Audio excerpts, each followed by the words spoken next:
Tra Lega e PDL a Treviso il matrimonio sa da fare oppure no? A quanto pare l'alleanza tra le due forze politiche che amministrano attualmente la città non sembra cosa impossibile. Parola di due esponenti di spicco del Popolo della Libertà, Alberto Giorgetti e Maurizio Castro.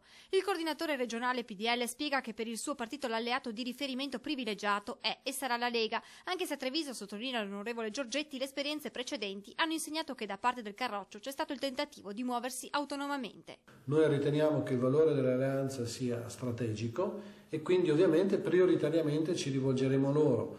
Ovviamente non siamo disponibili ad accettare ricatti di alcun genere, quindi in una logica di pari dignità, in una logica di confronto programmatico, ben venga l'alleanza con la Lega.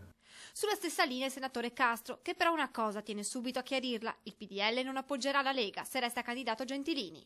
A Treviso il Popolo della Libertà non potrà appoggiare una candidatura non coalizionale ed identitaria come quella di Gentilini, la candidatura della paura e della nostalgia e non di quella modernizzazione di cui Treviso ha bisogno.